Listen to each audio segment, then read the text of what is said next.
Assalamualaikum warahmatullahi wabarakatuh. Waalaikumsalam warahmatullahi wabarakatuh.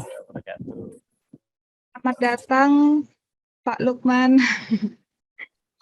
yang sudah dari awal mengikuti join Zoom. Buat teman-teman semua, selamat datang di acara rutin kita untuk online class yang ke-6 dari hunian kita. Kali ini tema kita tentang preparation shop for property business. Oke, gimana kabar teman-teman semua? Gak ada yang open mic. Alhamdulillah baik Mbak, Pak Lukman. Alhamdulillah. Masya Allah. Alhamdulillah sehat bahagia. Masya Allah, luar biasa. Oke, alhamdulillah pada pagi hari ini kita dapat berkesempatan mengunduh ilmu bersama Pak Lukman dari Bandung. Saya akan membacakan profil dari Pak Lukman dulu. Beliau adalah Business Owner LSI Herba, Master Grounded Coach System, Spesialis SOP for Government, Corporate Small Industry atau KM and NGO, LSM, Certified Training ISO. Wow, luar biasa ini. Profilnya luar biasa banget. Tim Internal Auditor 5S, New Yasaki System Japan. Instruktur Training Safety Awareness berlisensi Yasaki Jepang. Pemegang lisensi sebagai Core Trainer for Positive K3 Industri dari Jepang. Industrial Labor Foundation, JILAF, Jepang, Sertifikat Sistem Manajemen K3 Industri dari Kemenaker Trans, Jawa Timur, penulis buku Rahasia Membangun Bisnis Kuat dengan SOP Tepat, penulis buku Strategi Anak Muda Bikin Bisnis UMKM Go Internasional. Wow, keren banget ini ya. Gimana teman-teman, sudah siap mendengarkan ilmu-ilmu dari Coach Lukman? Siap. Siap dong.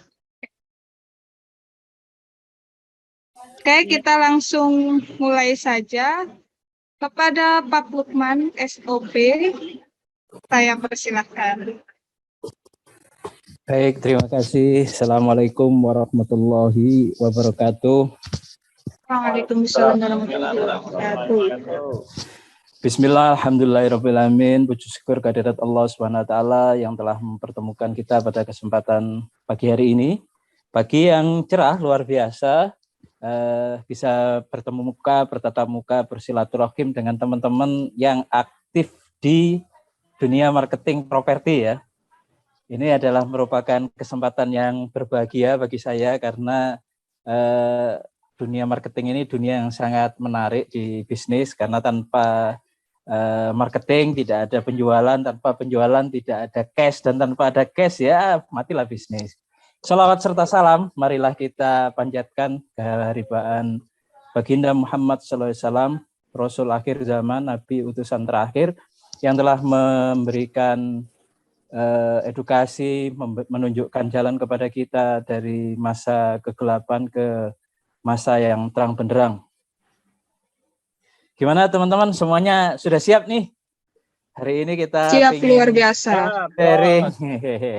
Saya tadi juga lihat sedikit penampakannya Coach Bambang, itu kan, itu sejawat saya waktu belajar di Malang ya. Kayaknya beliau juga hadir hari ini. Saya juga sangat berbahagia, bersyukur. Siap belajar. Masya Allah di perjalanan. Saya akrab memanggil beliau dengan Mas Bambang gitu karena masih muda. Kayaknya nggak pantas kalau dipanggil Pak ya. Jadi beliau lebih muda tapi ininya lebih luar biasa. Banyak kiprahnya beliau. Saya juga banyak belajar ke beliau. Mudah-mudahan teman-teman yang lain juga dikaruniai kesehatan, dikaruniai waktu yang apa istilahnya bermanfaat.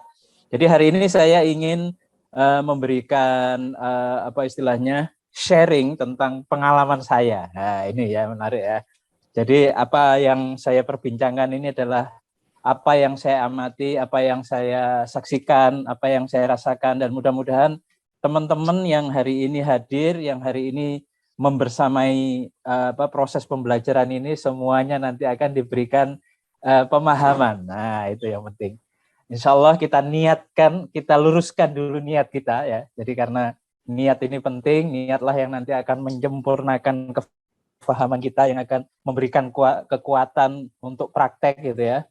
Maka insya Allah kita niatkan apa yang kita sharingkan ini semata-mata adalah bagaimana kita mendownload pengetahuan, ya, mendownload ilmu-ilmu dari Allah SWT. Jadi saya di sini tugasnya hanya menyampaikan gitu ya.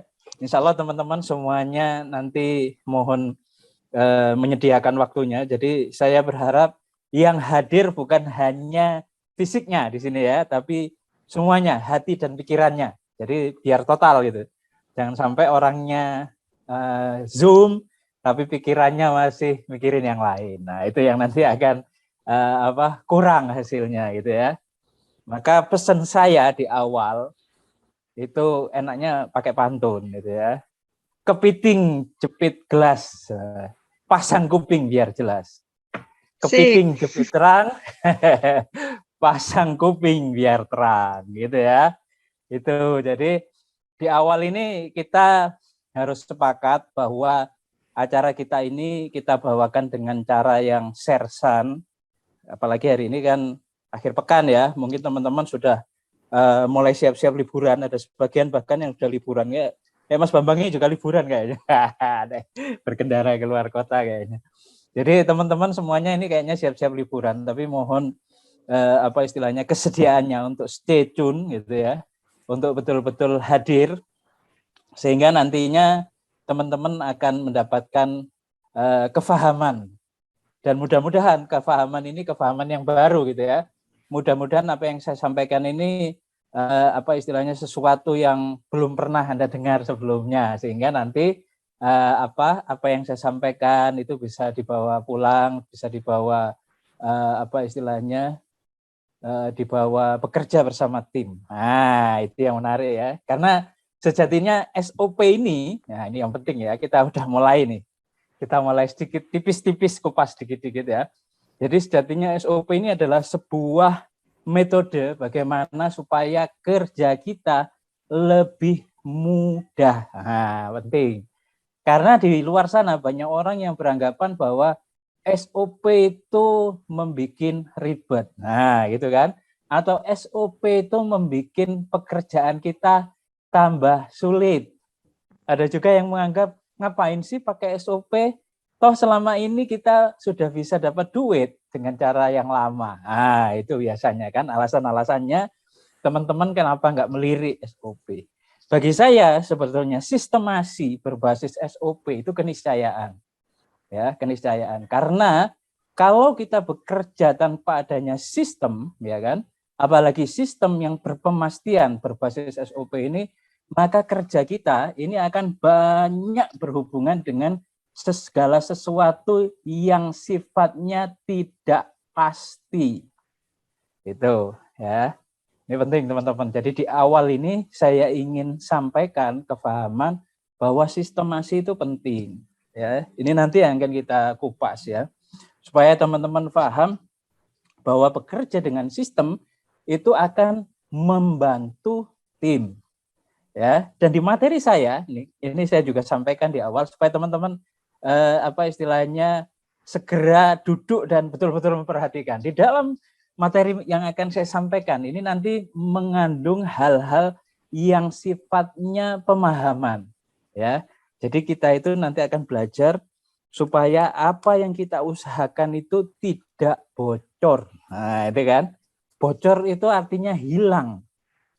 Jadi kalau misalnya marketing ini kan tugasnya salah satunya adalah bagaimana kita ngomset, ya, mencari sales, gitu kan. Tetapi di sisi yang lain kita juga harus pandai bagaimana mengelola keuangan supaya enggak bocor, supaya enggak boncos kalau bahasanya Imers ya, supaya enggak hilang. Itu bagaimana? Nah, itu nanti tips-tips yang saya bagikan. Termasuk bagaimana supaya kita ini bisa bekerja lebih baik bersama tim. Karena di lapangan, di luar sana, saya banyak menyaksikan ya. Jadi organisasi itu sudah sedemikian bagus bisa merekrut orang, untuk menjadi bagian dari tim, tetapi permasalahannya adalah banyak organisasi yang belum bisa memaksimalkan timnya. Nah, ini beberapa bocoran-bocoran ya. Spoilernya begitu, supaya teman-teman ini terus sungguh-sungguh nyimaknya. Jadi materi-materinya ini nanti pelan-pelan dikupas itu kan. Ya bisa jadi nanti lebih dari sejam ya materinya. Saya akan bawakan juga agak agak ringkes itu. Mudah-mudahan teman-teman nanti bisa nyimak dengan baik, dan saya juga di akhir akan membuka kesempatan tanya jawab.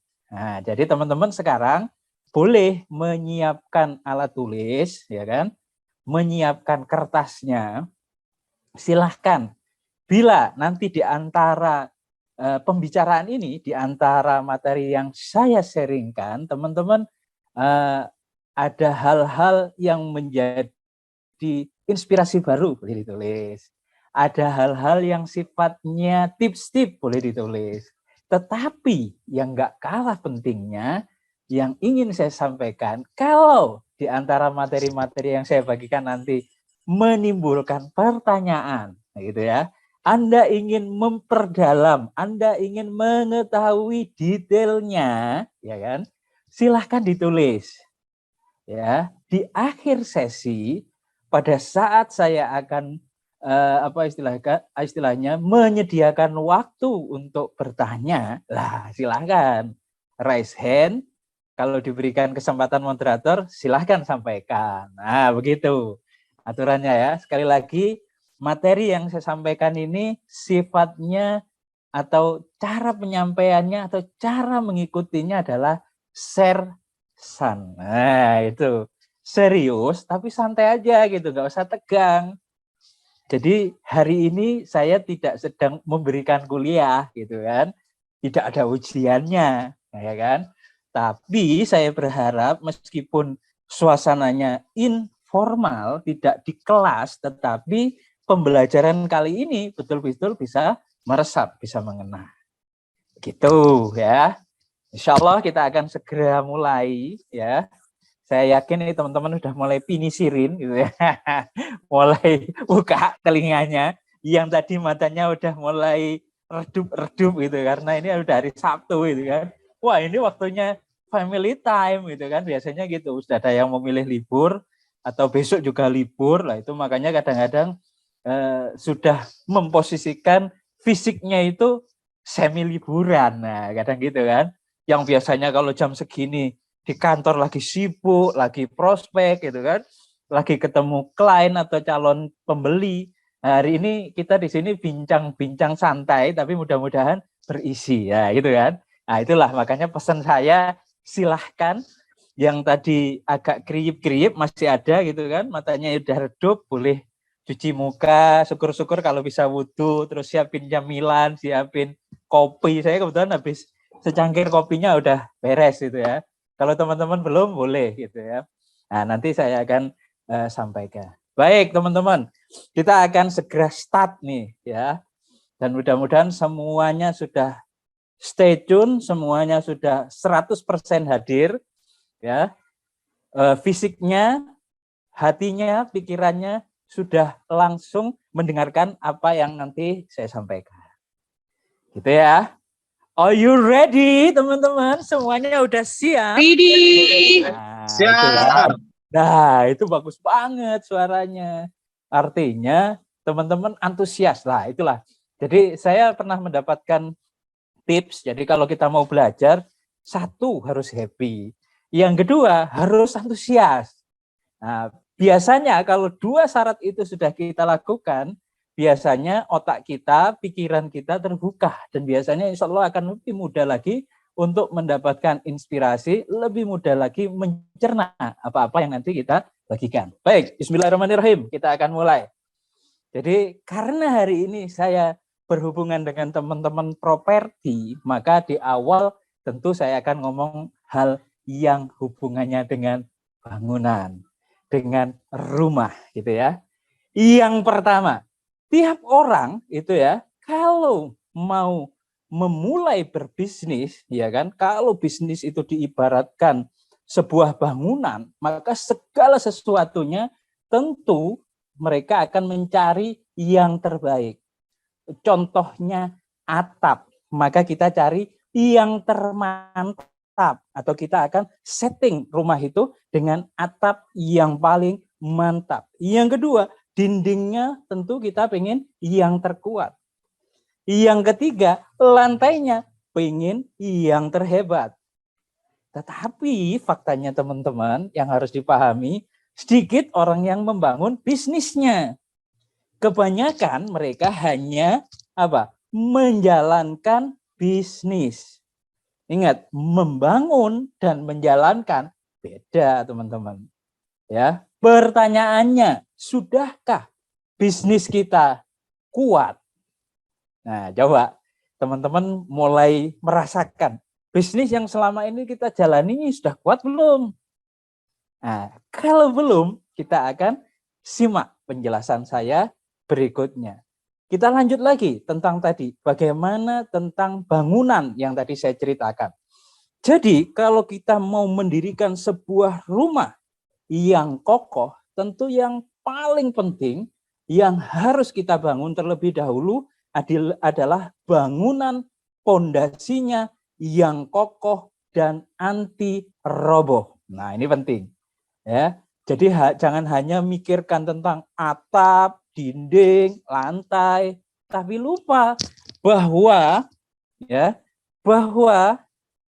pondasi bangunan bisnis kita atau pondasi rumah kita ini lemah, loyo. Nah, hari ini saya akan bicara tentang pondasi itu.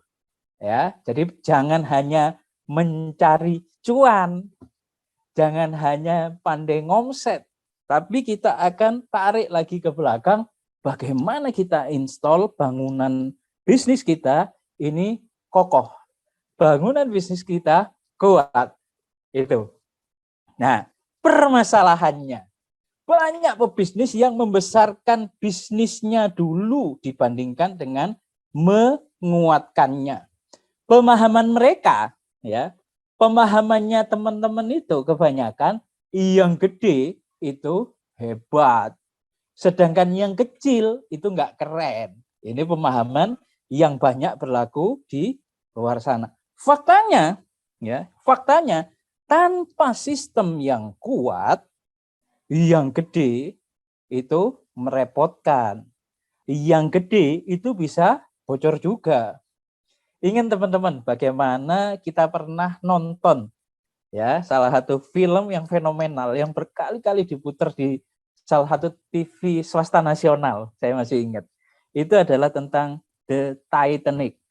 Ya, Titanic itu adalah kapal raksasa yang dahsyat luar biasa di era itu, di zaman itu, yang konon katanya ini adalah mahakarya manusia, di mana kapal ini diciptakan anti badai, diciptakan anti bocor. Faktanya, ya kan? Faktanya begitu digunakan, ya itu juga nggak lepas dari konsep mereka bahwa mereka terlalu sombong. Dan akhirnya Tuhan menunjukkan, Allah SWT menunjukkan bahwa yang gede itu nggak selalu aman. Ya, faktanya kita dipertunjukkan di situ bagaimana kebocoran kecil itu bisa menenggelamkan kapal. Nah, saya ingin mengajak Anda semua untuk mulai membayangkan bisnis kita sendiri. Jadi kalau bisnis kita besar dan kebocoran itu ada dan kita tidak pandai untuk menemukan dan menutupnya, bisa jadi bisnis kita yang hari ini kita anggap udah cukup bagus, cukup eksis, tetapi karena bocornya tidak kita tanggulangi, bisa tenggelam juga kayak Titanic itu. Ya, jadi pesan saya, bisnis itu enggak cukup dibesarkan. Enggak cukup dibesarkan, saya ulang lagi. Tetapi organisasi bisnis Anda itu harus dikuatkan. Makanya saya seringkali menghimbau kepada teman-teman, jangan hanya pandai ngomset. Jangan hanya pandai menambah aset. tetapi lupa membangun sistemnya.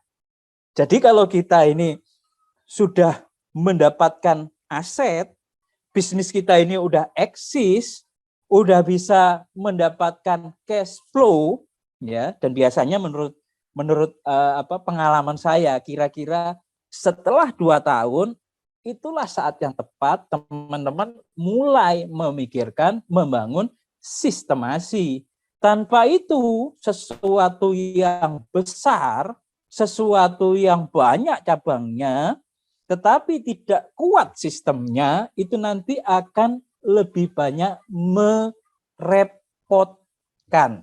gitu ya. Semakin Anda menambah cabang, ya, semakin Anda mengakses kesulitan.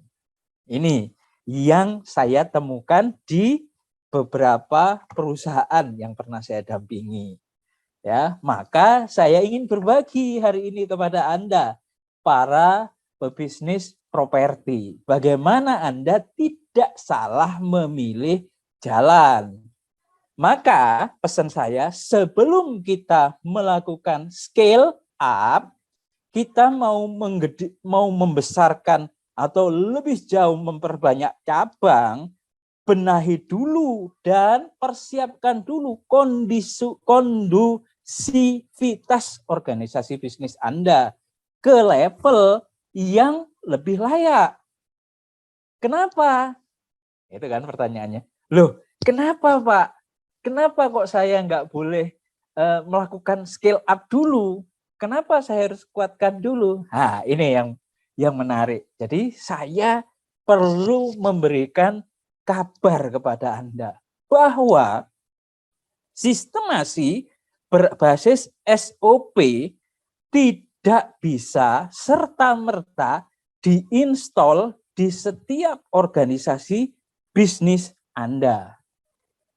Itu. Saya ulangi sekali lagi bahwa kalau Anda ingin menginstal sistemasi berbasis SOP, faktanya tidak semua organisasi itu bisa diinstal secara langsung. Itu. Coba dipahami dulu itu statement saya. Mungkin ini membuat Anda shock. Ternyata begitu ya? Iya, itu faktanya. Jadi tidak semua organisasi bisnis itu siap menerima sistemasi yang ingin Anda install. Penjelasannya adalah, nih, coba dipahami. Coba dibuka lagi telinganya ya. Coba dibuka lagi hatinya. Supaya apa yang saya sampaikan nanti akan betul-betul mengena. Betul-betul bisa menjadi inspirasi bagi Anda.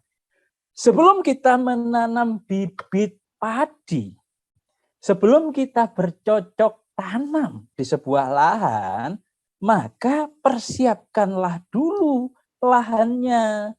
Ya, jangan misalnya lahannya masih pecah-pecah, masih kering kerontang, Anda sudah nafsu ingin segera menanam di sana.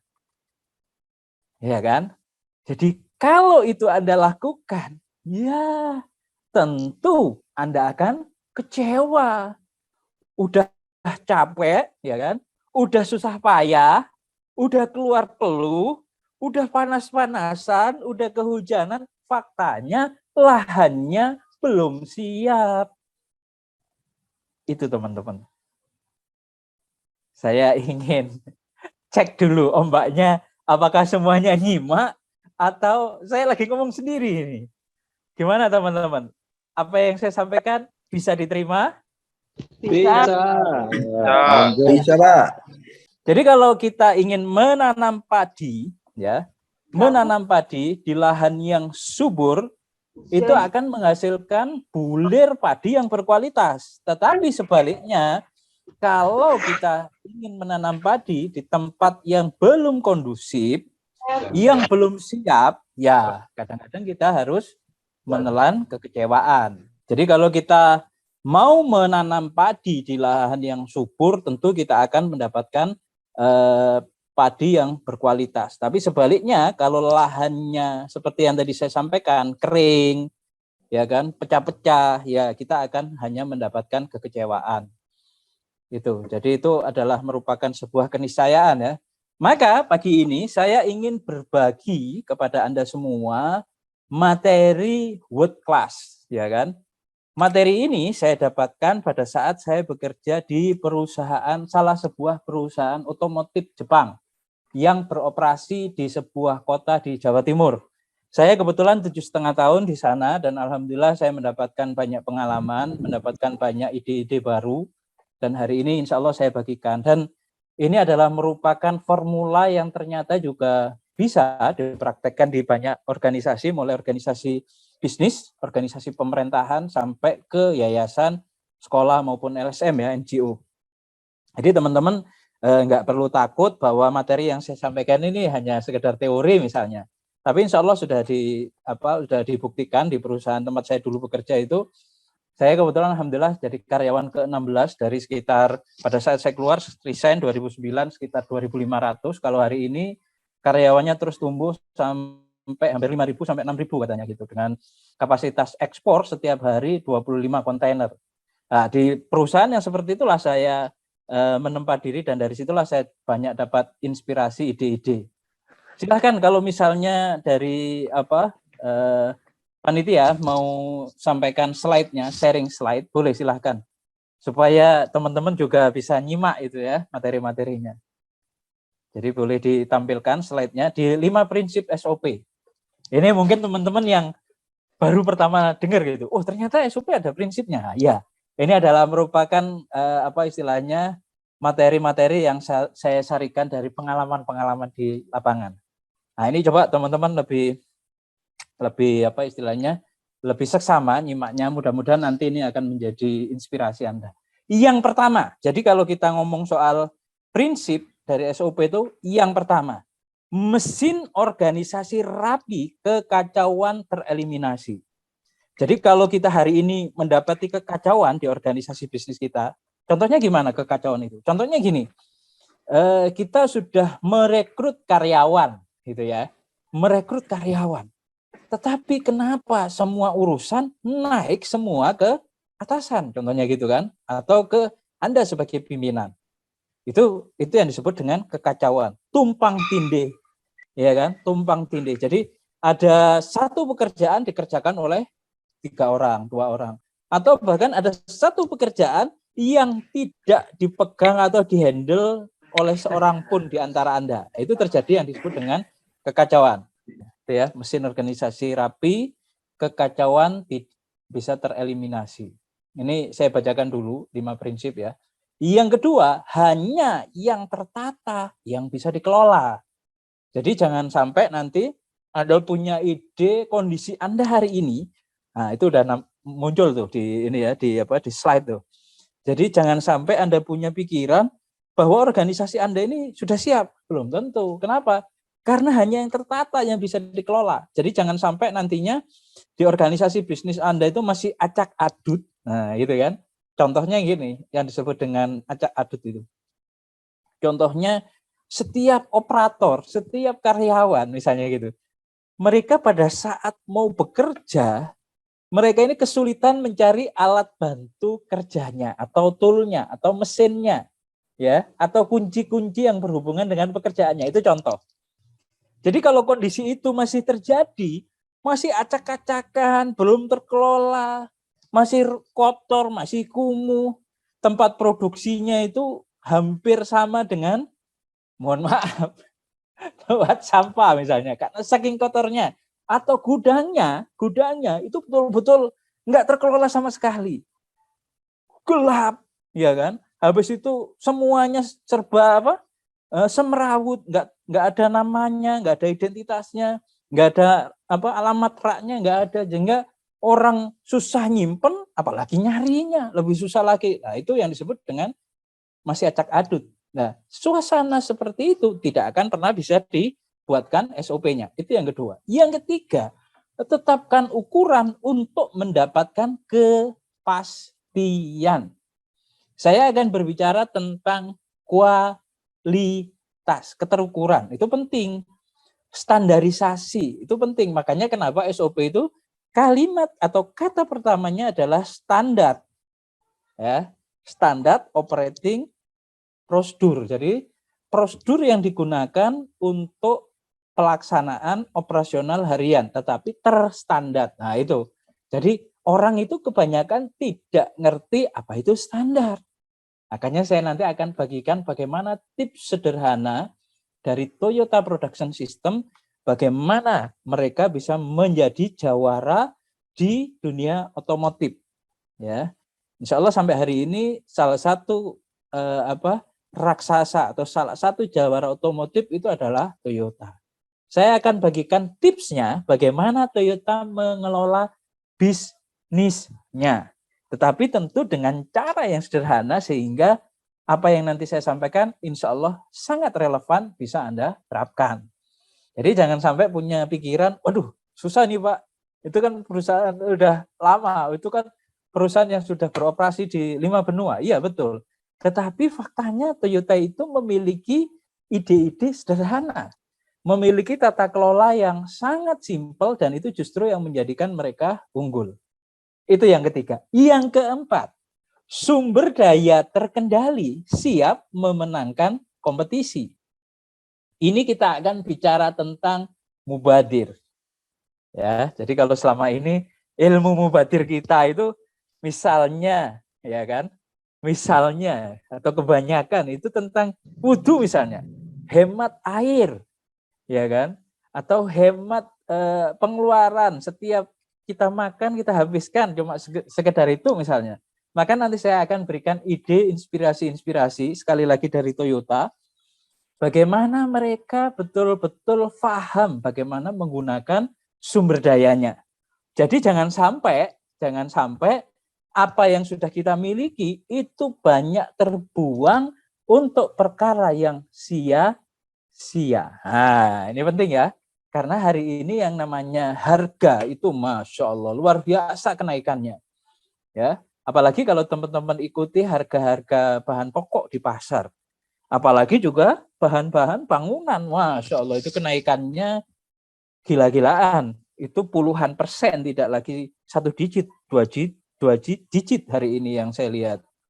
Dan itu teman-teman, kalau kita bekerja dengan cara yang efisien, insya Allah nanti akan sangat relevan bisa membantu kita dalam berkompetisi.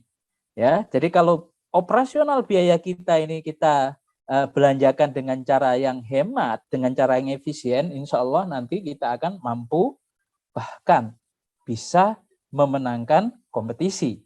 Itu yang nomor 4. Jadi kalau hari ini di perusahaan Anda atau di organisasi bisnis Anda masih banyak ditemukan bocor, hilang, maka jangan Anda punya anggapan saat itulah SOP bisa diterapkan. No, belum. Anda harus perbaiki itu dulu, baru SOP ditetapkan. Kenapa kondisi yang tidak ideal itu tidak menjadi syarat untuk bisa diterapkan SOP? Karena SOP itu sesuatu yang sifatnya standar. Kalau sesuatu yang acak-acakan, sesuatu yang nggak terkelola, sesuatu yang bocor, Anda ingin tetapkan, Masya Allah, tentu akan menjadi bumerang bagi kita. Kenapa? Ya karena kita berarti menstandarkan sesuatu yang nggak ideal, menstandarisasi sesuatu yang acak-adut, sesuatu yang bocor. Nah, itulah kenapa saya sampaikan bahwa SOP itu membutuhkan kondisi ideal. Bahwa tidak semua apa yang kita mau install itu siap dilakukan. Yang terakhir, tulis yang dilakukan, lakukan yang dituliskan. Artinya apa? Artinya segala sesuatu nanti harus bisa kita tulis, ya. Jadi sistem atau SOP itu tidak cukup lisan, tetapi harus dituliskan. Sehingga siapapun orang yang nanti akan menjadi pelaksananya, mereka tidak kebingungan. SOP ini mengajarkan kepada kita bahwa kita tidak boleh mempercayai, gitu ya. Mempercayai itu artinya kita selalu bergantung ya. Maksudnya kita terlalu bergantung, bukan tidak mempercayai, tapi yang paling pas adalah jangan sampai kita bergantung kepada personal. Sebaliknya, yang harus kita lakukan adalah bagaimana kita boleh bergantung kepada sistem.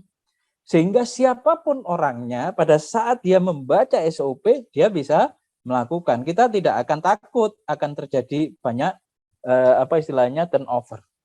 Baik, itu adalah merupakan pemaparan singkat tentang 5 prinsip SOP. Sekarang kita akan mulai mengupas satu persatu apa yang tadi saya sampaikan dari 5 prinsip SOP. Yang pertama, kita akan bicara tentang mesin organisasi rapi kekacauan tereliminasi.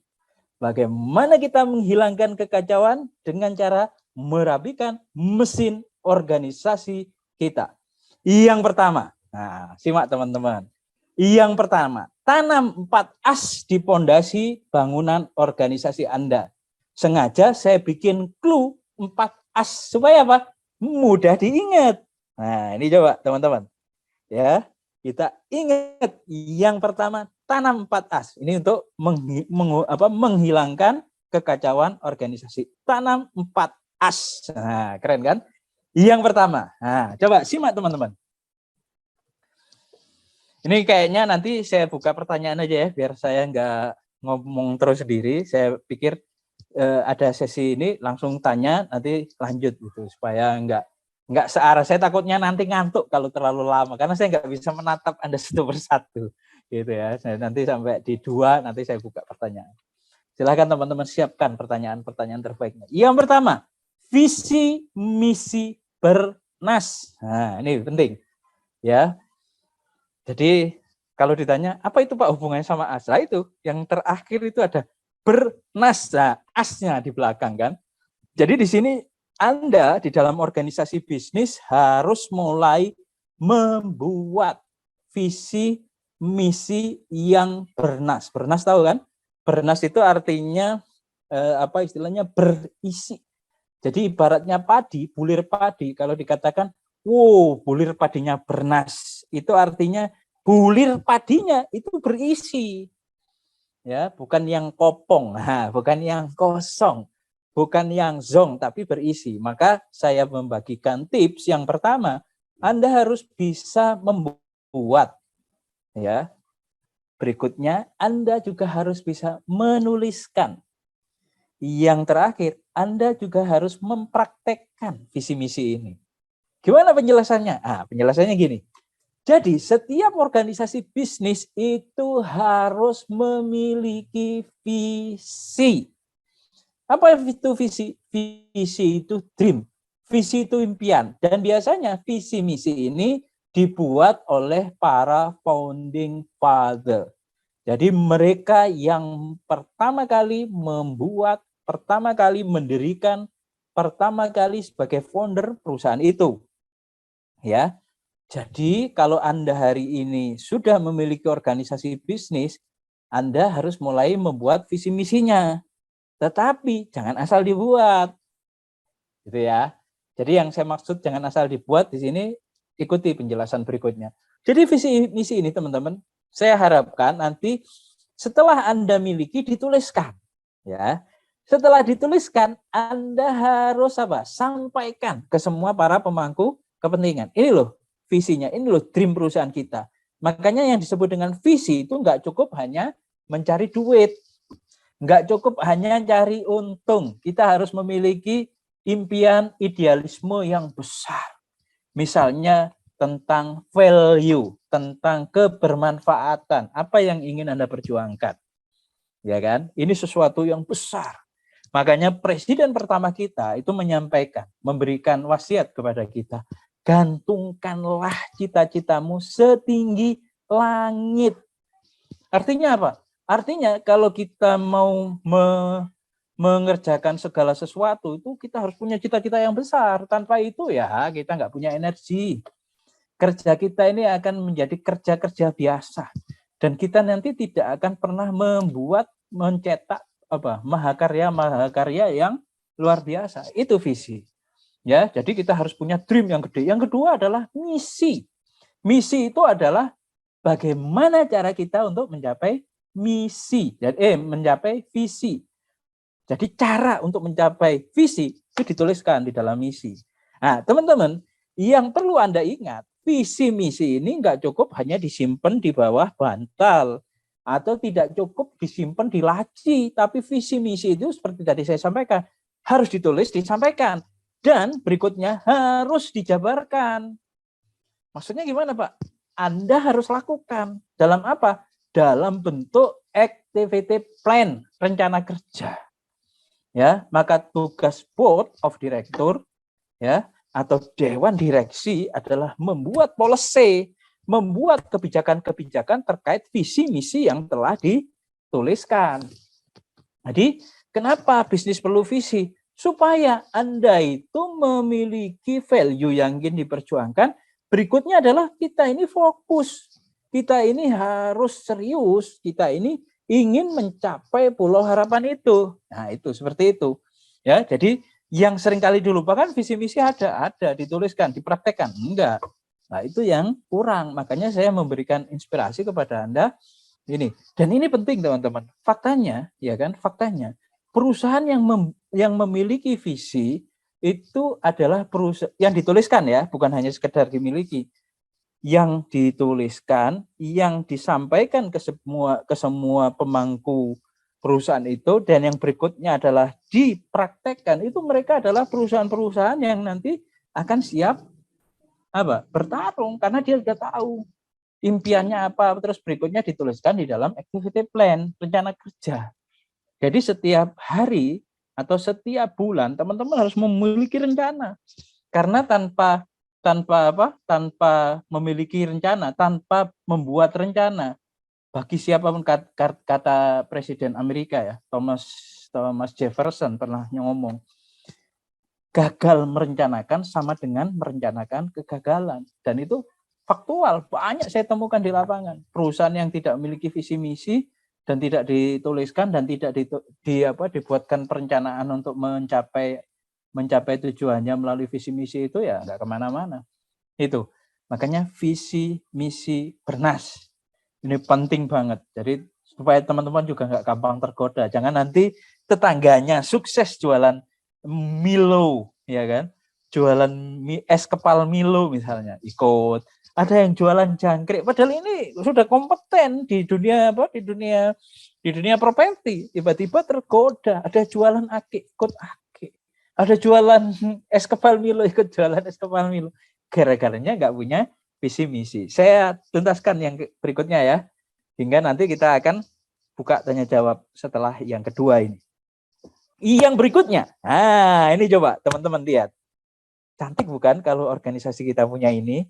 Tetapi faktanya teman-teman, yang saya potret di lapangan, nggak banyak loh organisasi bisnis yang berani membuat organisasi seperti ini. Kalaupun yang membuat, nggak semuanya benar.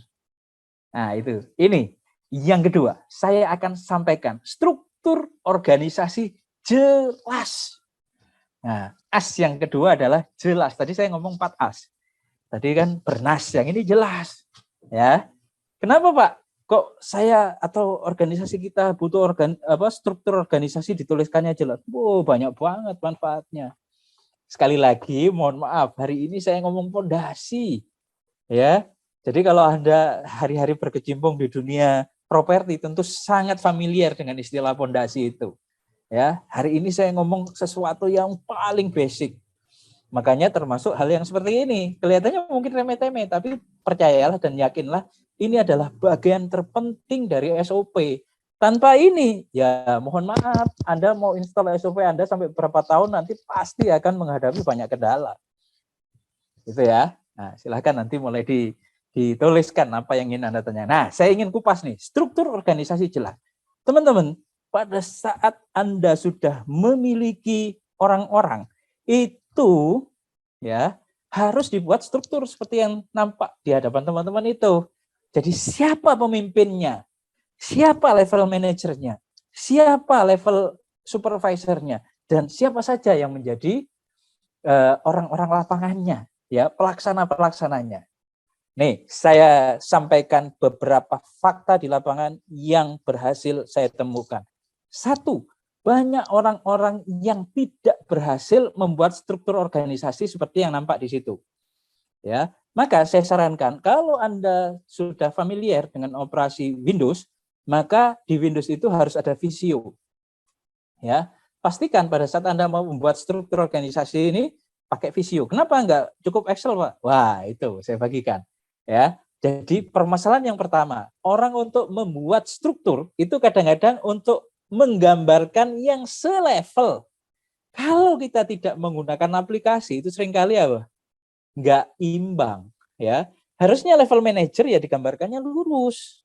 Jangan sampai sama-sama level manager tergambarnya nanti satunya agak ke atas, yang satu agak ke bawah. Nah, ini punya konsekuensi, teman-teman. Ya, jadi kalau gambarnya itu lebih di bawah, itu artinya dia subordinat. Dia bawahan, dan bawahan punya konsekuensi menerima perintah. Itu. Jadi makanya kita membuat struktur ini ada ilmunya. Itu yang pertama. Yang kedua, seringkali struktur organisasi itu tidak ditulis lengkap.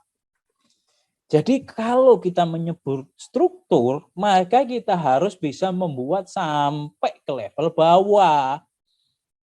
Ya, jadi harus tergambar sampai ke level bawah. Pelaksana-pelaksananya itu harus ada. Kalau misalnya Anda memiliki cabang-cabang itu harus ada. Makanya teman-teman dulu di tempat kerja saya di salah sebuah perusahaan otomotif Jepang yang pernah saya kerja di sana, untuk membuat struktur organisasi itu, karena kita karyawan banyak ya waktu itu, untuk menggambar struktur organisasi itu diperlukan ukuran A0. Ya, jadi kalau teman-teman ingin tahu ukurannya seberapa gede, A0, KWD. Ya, karena kita memang perusahaan cabang, jadi kita ini memiliki holding. Ya, maka di sana ada gambar holdingnya. Dan di sana juga disebutkan Windows-Windowsnya. Artinya gini, misalnya orang cabang bagian personalia itu kalau mau hubungan dengan orang holding yang bagian personalia itu seperti apa, itu tergambar semua, teman-teman. Terus hubungannya dengan SOP apa, Pak? Wah, itu pertanyaan bagus. Maka saya jawab, kalau Anda tidak ada struktur organisasi ini, Anda di situ tidak akan bisa menjawab who-nya. Jadi salah satu clue yang terbaik untuk menggambarkan SOP tentang konten SOP, di dalam konten SOP itu harus bisa menjawab 5W 1H. Salah satu W-nya adalah who, siapa. Dan who, siapa itu bukan hanya menunjuk kepada orang, tetapi menunjuk posisi jabatan. Itu teman-teman. Ya. Itu hal-hal yang perlu Anda perhatikan. Dan ini yang ketiga, ya. Ini yang ketiga. Kebanyakan yang saya temui, sorry, masih di struktur. Kita lagi ngobrolin struktur, belum pindah. Habis ini nanti kita buka pertanyaan biar nggak ngantuk. Ya, jadi ketiga, kekurangan dari struktur organisasi, teman-teman, tidak update. Nah, coba teman-teman lihat nanti ya di organisasi bisnisnya. Coba dilihat. Nanti tengok tuh kalau sudah punya organisasi bisnis, coba struktur organisasinya update nggak? Jangan-jangan si fulan udah keluar itu masih ada di situ. Ya, jangan-jangan kita udah buka cabang tapi cabangnya belum ditulis. Nah, itu kesalahan-kesalahannya, teman-teman. Ya, ada 3 kesalahan yang paling fatal dan ini sangat krusial pada saat Anda membuat job desk. Nah, ini sekarang saya akan bagikan beberapa tip. Ya. Beberapa tip dan ini insya Allah kalau teman-teman ngikutin workshop saya ini akan detail dibagikan termasuk template-template membuat job desk-nya itu seperti apa. Makanya pelatihan saya itu kurang lebih 2 hari sangat lengkap, teman-teman. Jadi hari ini istilahnya webinar ini saya bagikan tentang hal-hal yang sifatnya openingnya. Nah, openingnya aja seperti ini gitu. Nanti baru kita akan kupas tentang updating, tentang bagaimana cara membuat, apa yang harus ada di SOP dan sebagainya. Nah, sekarang saya akan bagikan apa hal-hal terpenting dari job desk. Ada 3. Itu tadi kan hal yang sering dilupakan. Sekarang apa yang harus ada di dalam job desk? Jadi setelah struktur ini kita akan melangkah ke berikutnya. Kita akan melangkah ke yang nomor 3. Tapi sebelum itu saya akan buka pertanyaan aja supaya nggak ngantuk. Maka saya undang Mbak Ratna untuk memoderasi untuk siapa aja yang diberikan giliran bertanya.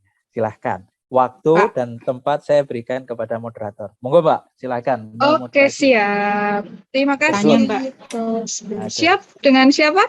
Hand raise dulu, Ibu hand raise, Siti, hand raise. Mbak.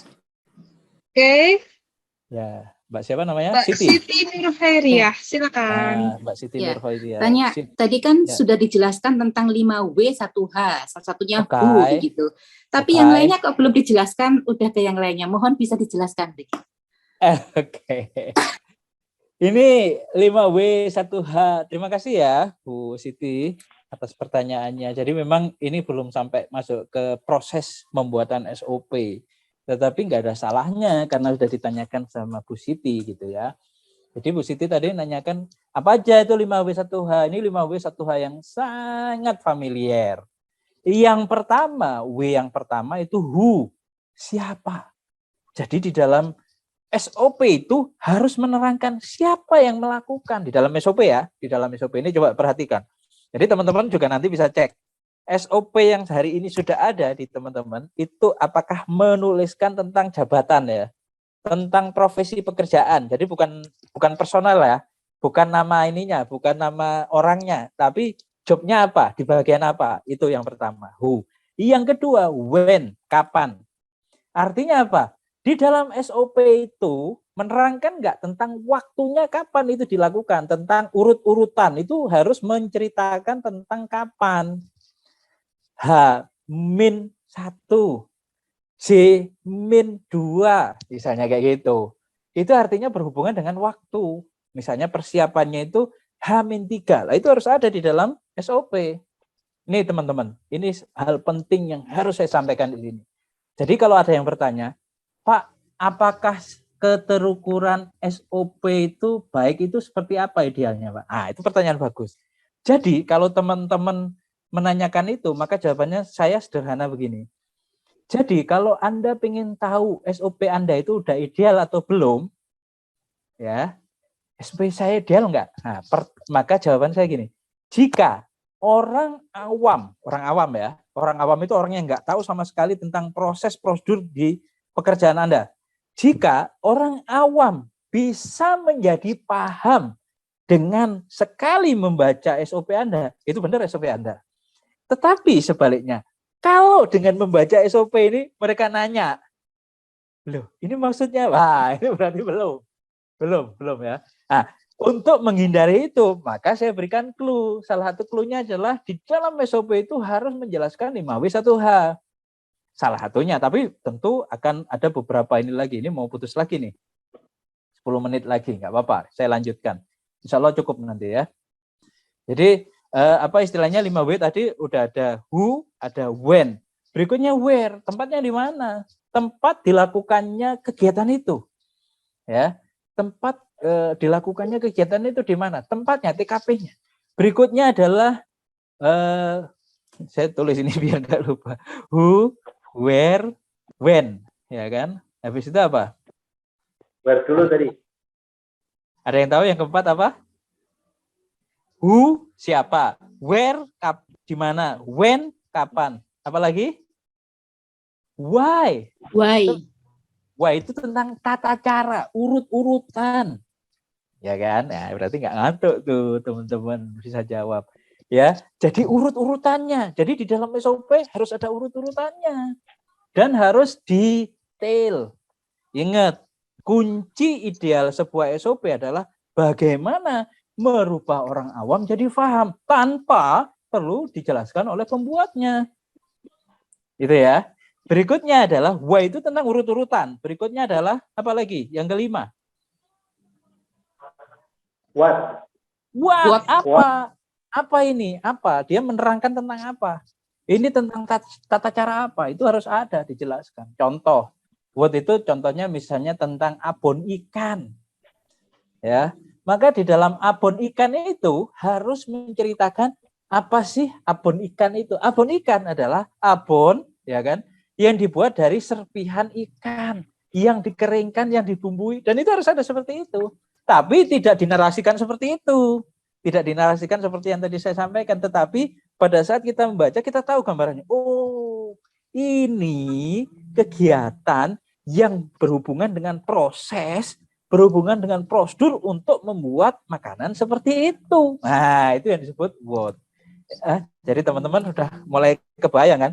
Ya, ini meskipun hanya bocoran ya, ini hanya spoiler, tapi setidaknya, oh gitu SOP. Ya kan? Karena Anda kadang-kadang hanya tahunya SOP itu ya selembar kertas itu. Padahal teman-teman yang harus Anda pahami, untuk membuat selembar kertas itu adalah pekerjaan akhir. Meskipun bukan paling akhir, karena paling akhir itu nanti kita akan membicarakan tentang implementasinya, prakteknya. Wow, itu lebih keren lagi, menarik lagi yang banyak kita. Itu Bu Siti Nurhoiria ya. Yang terakhir tentang how. Ya kan? Bagaimana? Ya kan? Bagaimana ini hampir sama dengan tadi urut-urutan itu ya.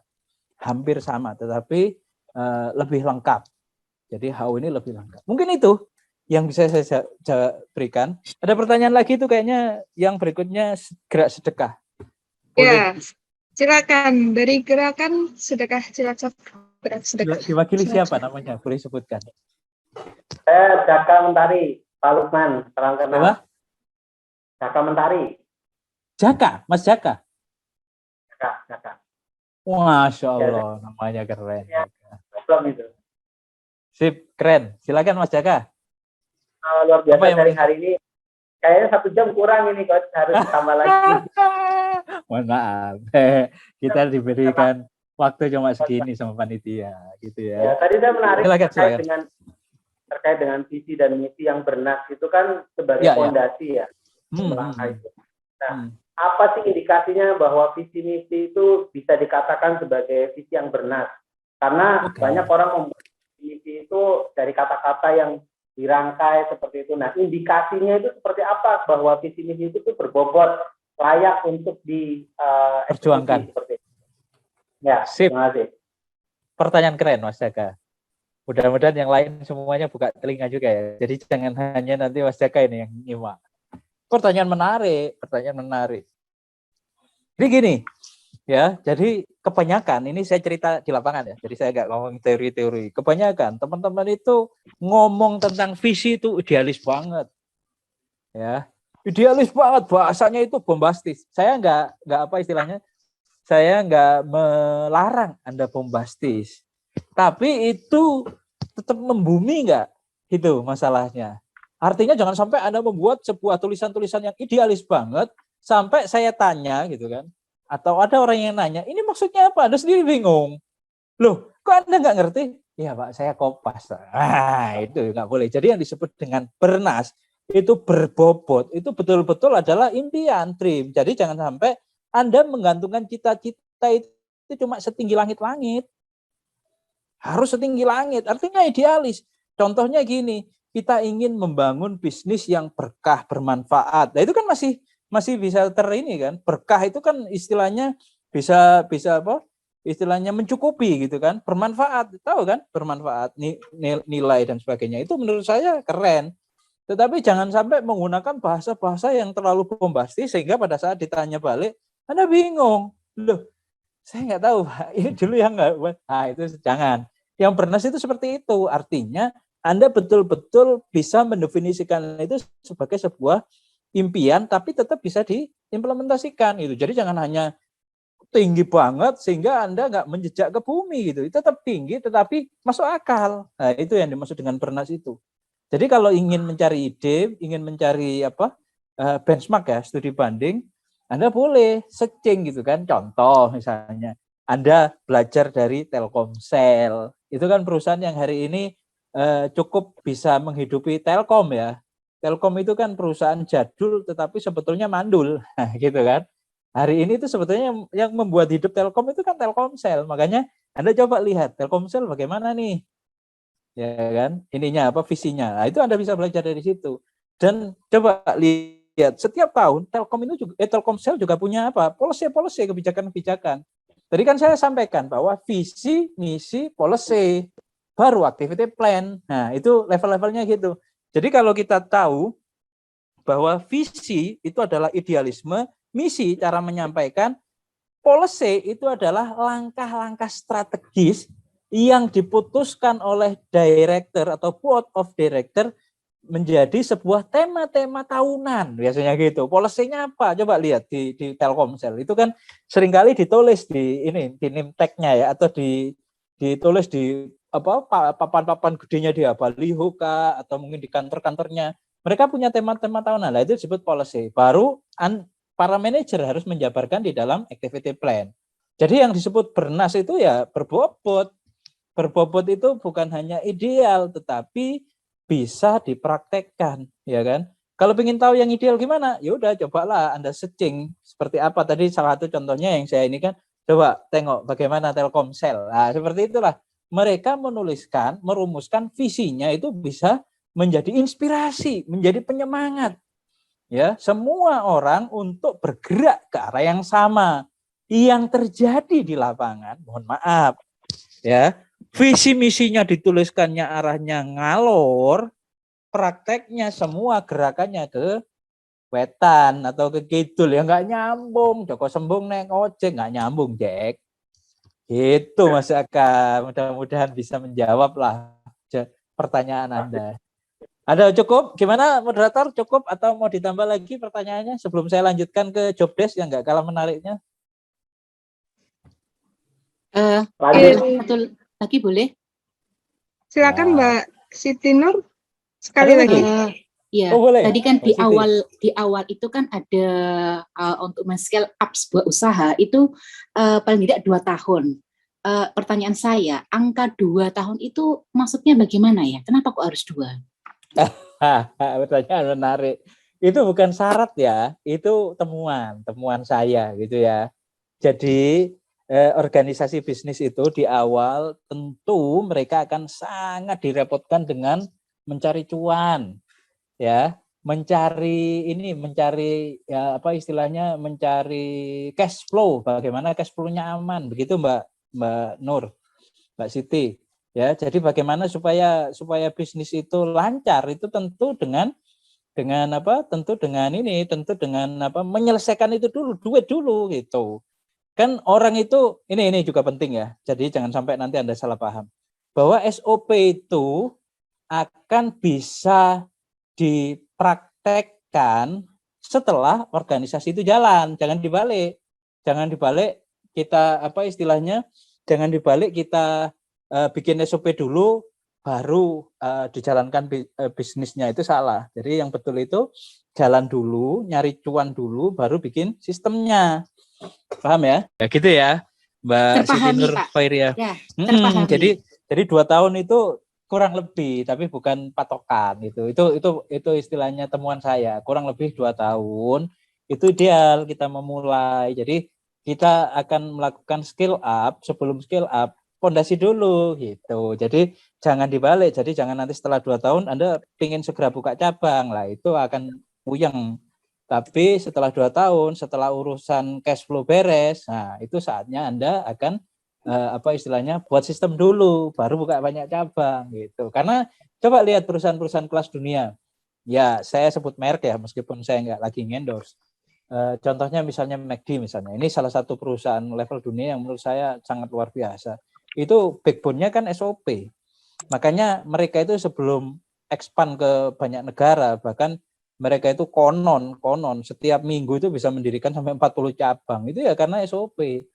Jadi bukan karena duitnya, bukan karena orang-orang di dalamnya, tapi sistemasinya. Gitu Mbak Siti Nur. Jadi mudah-mudahan jawaban saya ini cukup, sudah bisa menjelaskan kenapa kok skill up itu kira-kira 2 tahun. Itu hanya sekedar temuan, tapi bukan harga mati. Gitu. Lanjut, silahkan. Lagi yang ingin bertanya? Tadi ada saya baca. Lanjut dulu. Oke. Lanjut Coach. Oke, lanjut. Kita akan yang ketiga. As yang ketiga, ya. Jadi kita ngomong soal ini dulu ya, soal organisasi ini ya. Karena ini yang paling krusial, karena Anda itu hidup di dalam organisasi, kan nggak mungkin Anda kerja sendirian kan. Ini kita ngomong soal tim. Yang ketiga, job desk-nya cerdas. Nah, ini as yang ketiga itu cerdas. Kan mudah nih diinget-inget. Yang satu visi misi Bernas, yang kedua struktur organisasinya jelas, yang ketiga job desk-nya cerdas. Kenapa sih kok job desk? Nah, itu pertanyaan. Job desk ini krusial, teman-teman. Jadi jangan anggap sepele. Ya kan? Job desk itu akan menerangkan tentang apa fungsi masing-masing dari apa yang sudah ditulis di job desk. Maka teman-teman, kalau Anda beroperasi, kalau Anda bekerja bersama keluarga, nggak nutup ya kemungkinan, Anda bekerja dengan suami, bekerja dengan istri, bekerja dengan anak, dengan mertua, bisa jadi. Maka saya sarankan job desk ini penting menjadi payung Anda. Ya, karena tanpa job desk Anda sering berantem dibandingkan dengan bekerja. Ya, jadi di dalam job desk ini menceritakan tentang apa tugas Anda, tanggung jawab Anda, dan wewenangnya. Ini penting. Kebanyakan di luar sana, ini saya teruskan tadi. Jadi kalau kita bekerja dengan keluarga atau bekerja dengan sistem family business, maka yang paling penting adalah jam kerja itu adalah untuk bekerja dan ikuti job desk. Setelah jam kerja silakan kembali ke fungsi masing-masing. Yang suami harus menyayangi istrinya, yang istri harus menghormati suaminya, yang anak harus menghormati mertua atau orang tuanya gitu. Tapi kalau di jam kerja kita nggak kenal itu. Yang dikenal adalah fungsinya apa. Dia jadi direktur, dia jadi manajer dan sebagainya. Itu ilustrasi. Itu hal penting yang harus Anda tahu. Berikutnya saya akan kupas tentang apa yang ada di dalam job desk. Ya, job desk itu ada 3 fungsi. Yang pertama tugas. Ya, ini tentu akan sangat apa istilahnya akan sangat familiar Anda dengan tugas itu. Ini boleh ditulis ya. Jadi kalau yang disebut dengan tugas itu adalah segala sesuatu yang sifatnya rutin dan berulang. Jadi ini saya bagikan tips, saya bagikan bocorannya. Anda kalau terpaksa harus membuat job desk, maka yang disebut dengan tugas itu adalah segala sesuatu yang sifatnya rutin dan berulang. Ya, jadi nanti Anda harus mulai tahu bahwa tugas itu dituliskan isinya begitu. Karena pada saat Anda nggak ngerti definisinya, Anda nggak akan bisa buat job desk. Yang kedua, tanggung jawab. Apa itu tanggung jawab? Tanggung jawab itu maknanya adalah segala pekerjaan yang memiliki konsekuensi kita harus membuat pelaporan tertulisnya.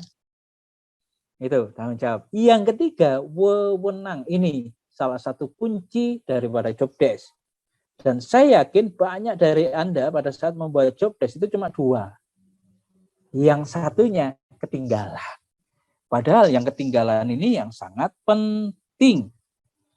Ya, saya ulangi lagi. Wewenang itu belum banyak dituliskan di dalam job desk, padahal penting. Apa itu wewenang? Wewenang itu artinya adalah segala sesuatu yang berhubungan dengan hak. Kita memberikan hak kita, ya. Jadi saya memberikan hak saya kepada orang lain sehingga mereka boleh memutuskan tanpa perlu mengkonfirmasi. Ya, jadi kalau Anda misalnya memiliki subordinat, memiliki bawahan, contohnya misalnya Anda punya kasir tuh. Ya, maka kasir itu boleh membeli ATK. Ya, boleh membeli ATK, tapi tentu harus dikasih plafon. Berapa plafonnya? 100.000. Misalnya gitu. Jadi sekali belanja maksimum 100.000 boleh dilakukan kasir tanpa perlu mengkonfirmasi, tanpa minta persetujuan. Nah, itu yang disebut dengan wewenang. Tanpa itu, tanpa wewenang ini, teman-teman, maka segala urusan itu akan naik terus ke atas. Ini yang disebut dengan kekacauan. Ya, contohnya gini, kalau ada ATK habis, ada alat tulisnya yang habis, ada kertasnya habis, ya, maka kasir nggak bisa langsung belanja, ya karena nggak dapat wewenang. Itu ya tentang job desk ya, penting banget ya ternyata ya job desk. Makanya saya tuliskan di situ job desk-nya cerdas. Insya Allah kalau teman-teman ikut di kelas saya ini nanti juga sudah dibagikan template-nya. Template-nya seperti apa sih job desk itu? Yang ada tulisannya tugas, tanggung jawab, wewenang. Dan juga di situ kita harus bisa menuliskan tentang speknya, spesifikasi orang yang berhak menduduki formasi jabatan itu siapa. Ya, di situ di dalam job desk harus dituliskan detail tentang usianya berapa, gendernya apa, laki perempuan. Karena gender ini bukan kita anti gender ya, bukan kita anti terhadap kesetaraan gender, tetapi gender ini penting yang berhubungan dengan sifat tugasnya. Contoh kayak di tempat kerja saya dulu, kenapa banyak mbak-mbaknya daripada emasnya? Karena 80% kegiatan kerja kita itu pekerjaan yang sifatnya keterampilan tangan. Terus yang kedua, berulang-ulang. Nah, itu biasanya mas-mas nggak akan sanggup itu. Bosenan biasanya. Tapi mbak-mbaknya itu lebih telaten, ya, lebih teliti kalau untuk urusan yang berulang-ulang. Itu makanya kita di job desk itu disebutkan usianya 19-21 tahun. Itu pertama kali masuk ya. Terus yang kedua, gendernya perempuan, sekolahnya minimal SMK atau SMA begitu, ya itu penting. Dan ini salah satu hal di mana organisasi kita akan rapi, salah satunya harus seperti itu. Makanya kenapa kita butuh tuh struktur. Tanpa struktur yang jelas kita nggak akan bisa buat job desk cerdas, ya. Dan ingat teman-teman, kekacauan organisasi itu kurang lebih 30% itu disebabkan karena ini. Karena job desk kita ini nggak detail. Nah, itu. Ya. Jadi teman-teman nanti coba cek job desk-nya. Kalau belum punya job desk harus buat dong. Dan job desk sekali lagi harus dibuat tertulis, teman-teman. Dan sebelum kita launching job desk itu kita harus semuanya periksa. Ya. Jadi semua yang ada dalam struktur itu wajib punya job desk. Setelah job desk dituliskan, periksa adakah yang overlap. Nah, ini penting nih. Ini kunci juga nih. Jadi kalau teman-teman itu sudah membuat job desk, periksa semua. Artinya ada nggak satu pekerjaan yang dikerjakan 2 atau 3 orang? Itu namanya overlap. Atau ada pekerjaan yang loose, tidak ada yang mengerjakan satupun. Nah itu penting. Makanya untuk membuat job desk ini diperlukan apa? Ketelitian, ya kan? Perhatian seksama. Sehingga nantinya tidak ada yang hilang. Semuanya harus mendapatkan distribusi pekerjaan, distribusi tugas, tanggung jawab, menang, semuanya harus terdistribusikan. Tanpa ini, tanpa job desk yang cerdas, Anda jumlahnya gede, tetapi seringkali masih masih kerja sendiri-sendiri, ya, tumpang tindih, ya kan? Ada pekerjaan yang tidak dikerjakan oleh satu orang pun itu. Terus pekerjaan itu selalu naik ke atas. Ya kepala dari direktur Anda bisa pening tuh. Kalau misalnya tiba-tiba ada kertas yang habis dan karena tidak ada job desk, dia harus nanya ke manajernya masih konfirmasi padahal urusan sepele. Gitu. Lanjut yang berikutnya. Yang tidak kalah penting, ya, yang tidak kalah penting adalah peraturan perusahaan tegas. Ya, ini penting banget. Saya hari ini tuh masih ada klien di Jakarta, ada sebuah perusahaan optik yang saya tangani, dan kebetulan dia itu udah punya 20, ini lagi proses sampai ke cabang ke-24, bayangkan. Dan dia belum memiliki ini, peraturan perusahaan tegas, Masya Allah, itu pening itu. Kenapa? Jadi dia menggerakkan orang, itu akan susah. Karena prinsipnya begini teman-teman, prinsipnya manusia itu nggak mau diatur. Nih, yang harus Anda pahami. Semua orang pengennya bebas, tapi disuruh pindah ke hutan pada nggak mau. Kalau di hutan kan nggak ada aturan itu kan. Tapi faktanya kita nggak mau, jadi diatur nggak mau, disuruh tinggal di hutan juga nggak mau. Ya, yang paling enak ya jalan tengahnya buat peraturan perusahaan tertulis itu maksudnya. Dan disinilah kita nanti akan dapat perlindungan teman-teman, terutama yang bekerja nih. Ya, jangan sampai nanti bos Anda itu esok tempe, sorenya delay.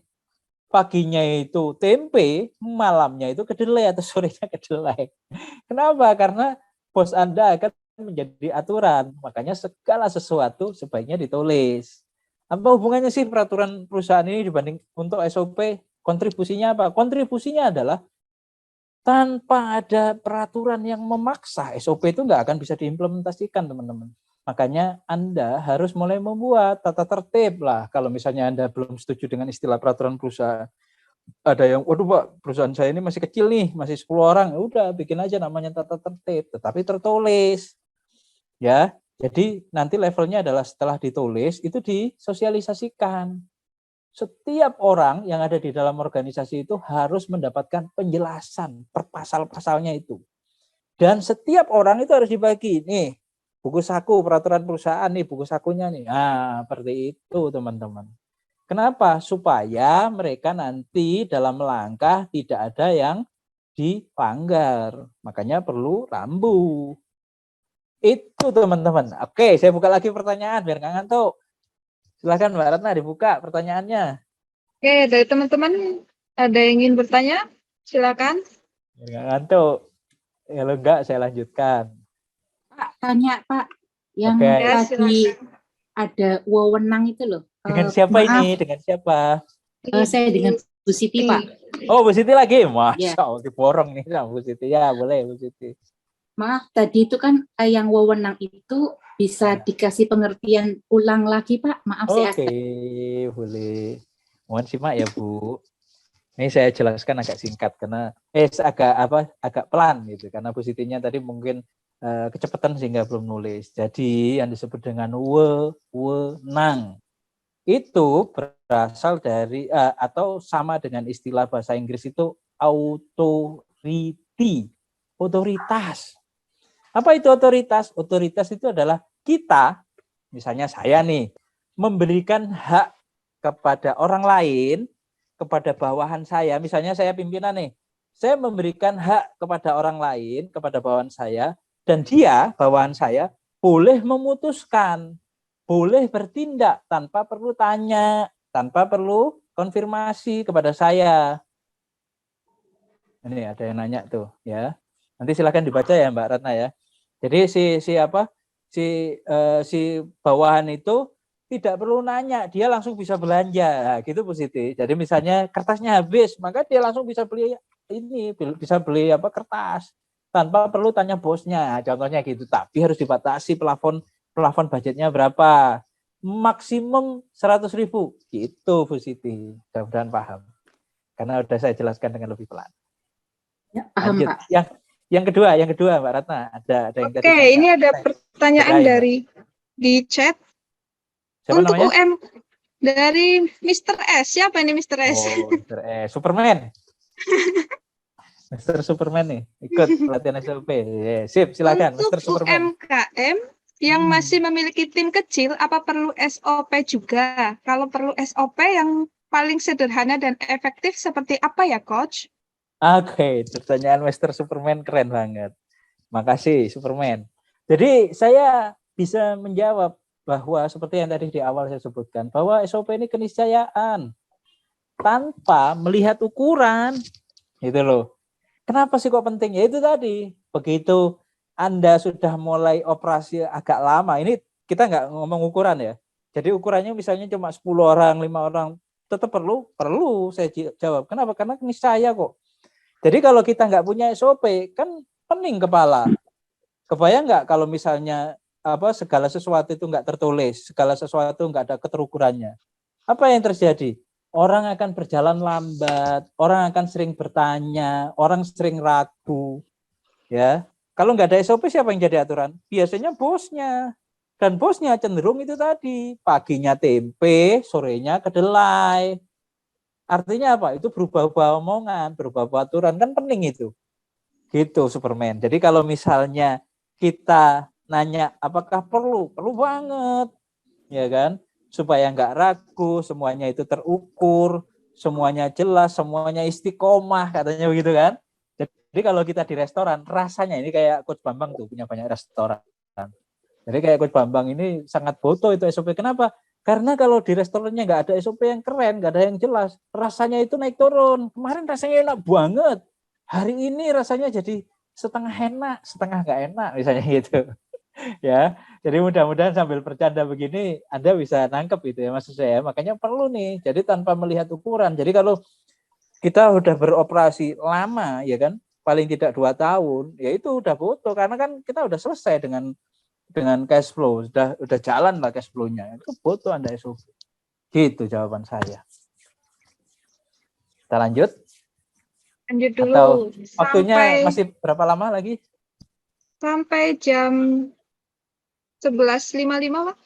Boleh ya, silahkan. Di sini azan Silakan. dan 11.55. Ya, Oke. silahkan disimak lagi ya teman-teman ya. Saya lanjutkan ke syarat kedua. Ini kita ngomong prinsip SOP yang pertama aja panjang banget gitu kan. Karena kalau nggak dijelaskan gitu, Anda nggak dapat. Makanya ini yang paling singkat sih, kalau di kelas lebih panjang.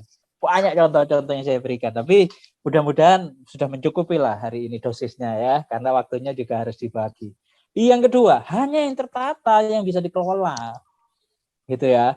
Jadi kalau misalnya tempat Anda masih acak-acakan, ya mohon maaf. Salah satu keterukuran ini kan mohon diperhatikan ya. Saya tadi agak lupa saya jelaskan. Jadi materi saya ini terinspirasi dari tiga madhab ilmu. Yang pertama dari TPS, Toyota Production System. Jadi yang saya sampaikan ini bukan ilmu saya, tetapi saya mensarikan apa yang dulu saya dapat. Makanya yang pertama dari Toyota Production System. Yang kedua dari ISO, International Standard Organization.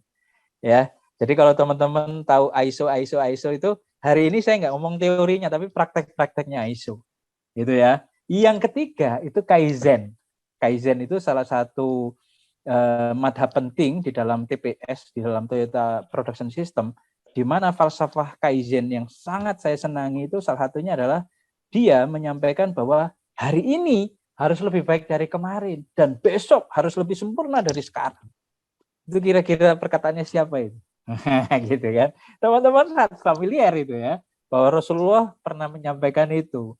Tetapi faktanya di dunia bisnis kita kadang-kadang belum mengadopsi apa yang kita pernah dengar itu gitu loh. Tetapi kalau kita tahu Kaizen, paham Kaizen, Kaizen itu salah satu intisarinya itu seperti itu. Jadi kalau Kaizen itu secara teoritis itu adalah improvement never end, perbaikan terus menerus.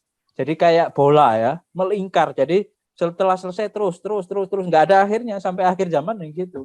Jadi konsepnya adalah bagaimana kita selalu memperbaiki diri terus menerus. Itu konsep yang sangat keren dari Kaizen. Dan hari ini 3 hal itulah yang saya kupas. Oke, kita akan membicarakan tentang konsep 5R. Ini inspirasi ya. Jadi ini bukan sesuatu yang harus juga Anda praktekkan, tapi paling tidak inspirasi. Kalau Anda belum tahu bagaimana cara mengelola organisasi, 3 hal ini penting ya. Nanti silakan diputerin ya videonya. Setelah ini kita simak video. Tapi perlu saya sampaikan bahwa kalau Anda nggak punya ide bagaimana mengelola organisasi, saya berikan ide ini tentang 5R ya kan. Di dalam Toyota Production System itu ada 5R. Tapi 5R yang saya sampaikan ini 5R yang ori ya. Atau 5S yang ori. Jadi bahasa aslinya 5S, 5S. Ya, jadi ini Pancasilanya industri di Toyota Production System. Itu ada Sairi, Seiton, Seiso, Seiketsu, Shitsuke. Jadi ringkes, rapi, resik, rawat, rajin. Kalau ditanya, kira-kira Pak Lukman, apa sih yang paling penting dari 5S itu? 5S itu yang paling penting itu yang terakhir. Shitsuke. Ya, dan ini adalah jiwa daripada implementasi SOP, teman-teman. Artinya apa? Rajin itu artinya apa? Bahasa lainnya adalah disiplin. Oh, penting kan disiplin. Jadi disiplin itu bukan hanya jargon kalau di perusahaan Jepang ya. Jadi mereka itu mendisiplinkan dirinya itu seperti militer. Ini tadi yang belum saya sampaikan. Kenapa tadi di awal ada gambar militer? Karena militer itu menjadi inspirasi ide bagi saya dan bagi perusahaan-perusahaan yang menerapkan SOP itu adalah disiplin militer itulah yang luar biasa. Ya. Dan coba teman-teman lihat bahwa perusahaan-perusahaan besar yang mereka itu berhasil sukses itu rata-rata adalah perusahaan-perusahaan yang berasal dari negara-negara yang mengimplementasikan kewajiban militer atau WAMIL. Indonesia belum. Makanya Indonesia ini belum bisa jadi macan, ya kan? Kapan Indonesia jadi macan? Kalau Indonesia sudah mulai disiplin. Itu jawaban saya. Makanya sekarang ini kalau ada tampilan di TV macan Asia, bagi saya susah. Indonesia hari ini masih jadi kucing, ya kan? Jadi masih kucing Asia, bukan macan Asia. Kenapa? Belum bisa disiplin, susah. Coba lihat kalau lampu merah, ya kan? Coba lihat antrian di bank, coba lihat antrian di loket. Kalau itu belum bisa, nothing, saya bilang gitu. Dan teman-teman, kalau Anda ingin tahu bagaimana cara terbaik mengimplementasikan SOP, kata kuncinya disiplin. ya. Dan disiplin bisa dimulai dari disiplin waktu. Ya, ini temuan saya ya. Jadi kalau ada baca, kayaknya nggak ada tuh teori yang menyampaikan seperti itu. Tetapi ini yang selalu saya sampaikan kepada para menti saya dan para coach saya, bahwa mereka itu kalau mau membuat organisasi yang hebat, salah satu kuncinya adalah disiplin. Coba lihat teman-teman di perusahaan-perusahaan lokal aja. Perusahaan-perusahaan yang sudah di atas 10 tahun, itu pasti mereka akan menerapkan gaya-gaya militer.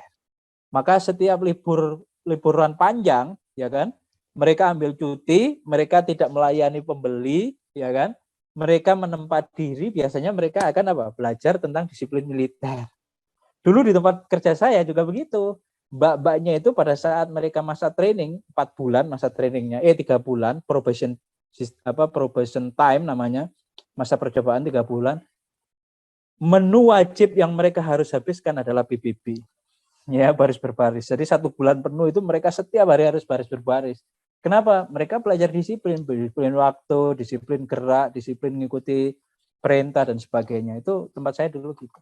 Baik, kita akan puterin itu bagaimana 5R. Silahkan apa istilahnya moderator atau operator untuk menayangkan apa itu 5R atau apa itu video 5R. Silahkan ditayangkan.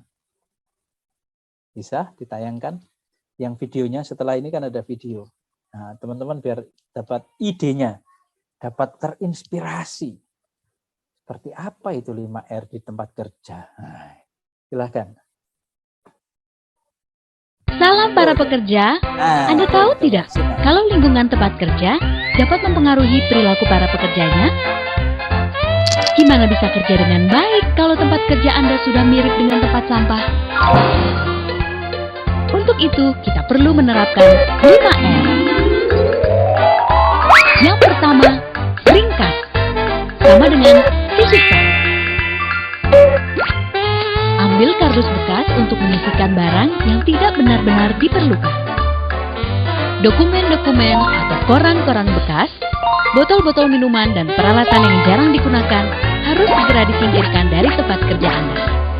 Setelah menyisihkan barang yang tidak diperlukan, tempat kerja ini masih jauh dari yang kita harapkan.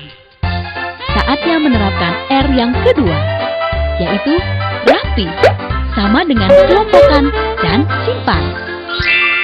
Kelompokkan barang di satu tempat, misalnya, dokumen-dokumen penting dimasukkan ke dalam map, alat tulis dimasukkan ke tempat alat tulis, taruh peralatan yang sering digunakan di dekat Anda.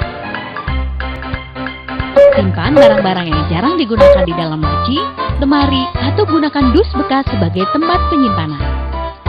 Baiklah, setelah semuanya rapi, hal selanjutnya adalah resik, sama dengan bersihkan. Debu, kotoran, dan bekas tetesan air sering menempel di tempat kerja dan peralatan Anda. Bersihkan semua debu dan kotoran secara rutin. Nah, sekarang sudah kinclong. Rasanya nggak sabar untuk memulai yang selanjutnya. Rawat, sama dengan pertahankan. Pertahankan 3 poin sebelumnya secara kontinu. Beri label kertas pada tempat Anda menyimpan barang. Dan tempelkan visual atau gambar-gambar yang menarik berisi pesan untuk selalu mengingatkan Anda. Suasana tempat kerja pun akan menjadi lebih segar dan menarik. Akhirnya sampailah pada poin terakhir, yaitu rajin. Sama dengan disiplin. Dengan berdisiplin melakukan 4R di atas, bersama-sama kita akan dapat meningkatkan produktivitas dan efektivitas kerja perusahaan. 5R. Lanjut teman-teman, itu tadi adalah gambaran inspirasi dari dunia industri. Bagaimana kita mengelola tempat kerja kita itu dengan 5R atau 5S. Ya, jadi teman-teman nanti bisa menyimak ulang video itu dan mudah-mudahan itu menginspirasi Anda. Jadi tempat saya dulu sama persis 100% seperti video ini. Kayaknya memang video ini video yang dibuat untuk perusahaan Jepang. Tadi ada ininya Soho ya, nama perusahaannya itu sebelah kirinya itu punya Soho punya perusahaan farmasi Jepang. Nah, tapi tempatnya insya Allah hampir persis seperti di tempat saya kerja dulu ya. Jadi ada marka jalannya, warnanya begitu, terus bersihnya seperti itu. Jadi tiap hari ini saya sekedar sharing ya. Ritual di tempat kerja saya dulu itu setiap pagi begitu kita absen, selesai dengan mesin absensi, kita masuk ke ruang kerja. Sebelum masuk ke ruang kerja itu kita ganti sepatu gitu ya, karena di tempat saya dulu itu lantainya istilahnya lantai khusus ya, jadi lantai yang dicat khusus sehingga tidak boleh terkelupas oleh sul keras. Makanya kita dulu dapat sepatunya sepatu karet ya, itu diganti. Jadi kalau misalnya kita pakai sepatu boot atau sepatu yang pantofel yang bawahnya keras itu akan melukai lantai, makanya kita harus ganti dulu.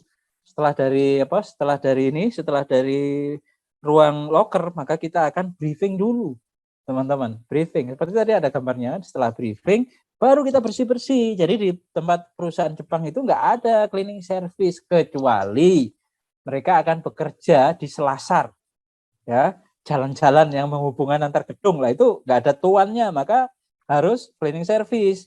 Kamar mandi, kan nggak ada penghuninya kamar mandi, itu dibersihkan cleaning service. Terus di taman-taman itu dibersihkan cleaning service. Selain itu semuanya kebersihan dikerjakan sendiri kita. Itu teman-teman ya. Itu adalah ide inspirasi di dunia industri. Jadi mungkin teman-teman harus perbaiki dulu. Jadi jangan sampai nanti ada yang kotor, ada yang acak-acakan, ada yang tempat itu misalnya kayak kunci kayak tadi kan ada visualnya kan. Ada gambar kunci, ada alat-alat ATK yang istilahnya yang masih susah dicari lah, itu makanya dirapikan dulu, kasih identitas dan sebagainya. Oke, kita lanjut teman-teman ya. Sekarang saya akan sampai prinsip yang ketiga dari 5 prinsip, mudah-mudahan cepat nih. Jadi di situ adalah, nanti akan mati ya, 10 menit lagi. Jadi standar ukuran dimiliki, keadaan bisa diperbaiki teman-teman. Jadi kalau teman-teman belum punya standar itu susah, makanya ini kita akan sampaikan tentang apa itu 3 pilar kualitas. Next. Yang pertama, ini kunci dari segala kunci yang ada di Toyota. Kenapa Toyota unggul? Ini ceritanya, kenapa mereka unggul. Dan ini insya Allah nggak akan ada di tulisan-tulisan sampai di buku The Toyota Way, insya Allah nggak ada. Tapi ini salah satu kunci dari Toyota ya. Yang pertama, mereka Toyota tidak mau menerima bahan baku defect. Ya, apa itu defect? Cacat. Jadi mereka itu menseleksi, mensortir kegiatannya itu mulai dari gerbang yang pertama. Jadi mereka itu hanya mau menerima bahan-bahan yang terbaik. Jadi kalau misalnya Anda di project, di developer, maka Anda harus bisa menuliskan segala sesuatunya dengan rapi, dengan detail. Contoh misalnya semen. Maka Anda harus mendefinisikan semen yang ideal, yang bagus, yang terbaik menurut Anda itu bagaimana. Ya, good-nya bagaimana, sehingga pada saat Anda atau operator Anda menerima yang no good-nya, Anda bisa tolak. Barang-barang yang no good tidak boleh pernah masuk ke area produksi. Nah, itu kuncinya. Makanya kita harus mendefinisikan secara jelas kepada supplier, apa itu yang good, sehingga kita tidak mau yang no good. Yang kedua, tidak memproduksi barang-barang cacat. Ya, jadi kalau barangnya cacat, jadi semua operator itu konsentrasi supaya tidak menimbulkan kesalahan, tidak boleh membuat sebuah kerusakan. Ya, makanya SOP sangat penting di sini. Makanya di situ tulisnya detail. Ya, SOP itu harus dituliskan secara detail. Makanya orang awam harus jadi paham. Itu, ya. Makanya di dalam SOP itu harus lengkap. Ya, tidak melihat ukuran, tapi semua organisasi harus punya. Yang ketiga, barang yang jelek tadi tidak boleh diteruskan ke customer. Jadi kalau ada barang-barang yang sudah melewati masanya, kayak di McD itu. Jadi teman-teman harus tahu bahwa di McD itu durasi barang yang diproduksi itu maksimum 2 jam. Coba kebayang nggak? Jadi McD itu kenapa hebat? Salah satu rahasianya barang yang mereka buat itu laku nggak laku 2 jam itu harus out. Kalau nggak laku, kalau nggak dibeli, berarti harus dibuang. Itu hebatnya McD. Ya, jadi kalau udah 2 jam, lebih dari 2 jam, ya dia harus masuk trash bag, harus masuk ke tempat sampah. Itu, ya. Ini konsep yang ketiga. Lanjut, yang keempat. Ya, yang keempat, prinsip yang keempat dari SOP. Ya, jadi kalau tadi tidak menerima barang defek, tidak membuat barang defek, tidak meneruskan barang defek, yang keempat adalah sumber daya terkendali, siap memenangkan kompetisi. Ini kita akan ngomong soal apa? Pemborosan. Next slide. Cari dan hilangkan pemborosan, itu kata kuncinya. Ya. Jadi teman-teman harus mencari dan menghilangkan dulu. Tanpa ini SOP Anda tidak akan bisa diimplementasikan. SOP Anda akan banyak menimbulkan permasalahan. Yang pertama, pemborosan yang pertama, tidak perlu menyediakan bahan baku berlebihan. Coba teman-teman. Jadi biasanya kenapa kita memborong bahan baku berlebihan, kebutuhannya cuma 10, disediakan 100, gara-garanya SALE. Gara-garanya ada sale, gara-garanya ada diskon, ya kan? Padahal itu berpotensi rusak. Yang rusak berarti menghilangkan duit, membakar duit. Oke, next. Yang kedua, produksi berlebih. Ini sekali lagi inspirasi ya dari dunia industri. Mudah-mudahan nanti Anda bisa bercermin dari itu dan bisa Anda melakukan tindakan juga. Yang kedua adalah tidak perlu memproduksi melebihi kebutuhan pasar. Ya. Jadi kalau pasarnya butuhnya 10, sediakan 10. Kalaupun ada tambahan ya 5% dari 10. Itu sebagai cadangan misalnya gitu. Yang ketiga adalah sisa bahan dan pekerjaan ulang. Ya, biasanya sisa bahan itu ada yang pengen coba-coba. Ya, kalau di industri kuliner biasanya, ya mumpung ada tepung nih, kita mau coba ini. Padahal itu juga buang-buang duit, ya kan? Penggunaan bahan baku yang tidak bisa dijual itu akan menimbulkan mubadir atau bahasa Jepangnya muda. Jadi kalau Anda menemukan 7 muda di bahasa Jepang itu artinya 7 kemubadiran. Ini yang sekarang kita kupas. Ya. Yang berikutnya adalah rework. Kita masih di yang nomor 3 ya. Tadi kan apa istilahnya? Yang nomor 3 itu sisa bahan. Yang berikutnya adalah pekerjaan ulang. Yang dimaksud dengan pekerjaan ulang itu adalah pekerjaan yang diserahkan oleh proses sebelumnya yang harus diulang lagi oleh proses sekarang. Contohnya di industri fashion. Jadi teman-teman, kalau Anda tahu industri fashion di Bandung, ya, karena sentra fashion di Indonesia ini kan Bandung. Di Bandung itu punya kebiasaan untuk pekerjaan jahit, apapun mereknya, itu kebanyakan dikerjakan di luar oleh pihak ketiga. Ya, dan mereka pada saat tidak diberitahukan tentang standar, tentang good, no good, ya, maka mereka akan menyerahkan pekerjaan sesuai dengan apa yang ada di otak mereka. Ideal yang ada di otak mereka tentu akan berbeda dengan ideal yang kita miliki. Yang terjadi apa? Pada saat mereka tidak tahu itu, yang terjadi adalah mereka mengerjakan dan akhirnya salah. Sehingga pada saat masuk ke tempat Anda harus dikerjakan ulang, di rework, ya kan? Di rework, diperbaiki ulang. Nah, itu pemborosan ketiga. Yang keempat, pemborosan gerak. Jadi operator atau karyawan banyak bergerak untuk mencari tool, mencari kunci misalnya. Itu dimaksud pemborosan. Itulah orang Jepang, teman-teman. Jadi mereka itu sangat detail sampai hanya mencari, loh kuncinya kemarin di sini kok nggak ada. Mereka harus mondar-mandir, itu boros, ya kan? Atau mereka itu pemborosan untuk apa? Mengambil bahan baku. Makanya di tempat produksi orang-orang Jepang itu, bagaimana mereka belajar tentang apa istilahnya pergerakan, layout. Bagaimana layout itu disetting supaya operator itu dekat dengan bahan baku sehingga tidak mondar-mandir untuk mengambil bahan baku. Nah, itu next nomor 5.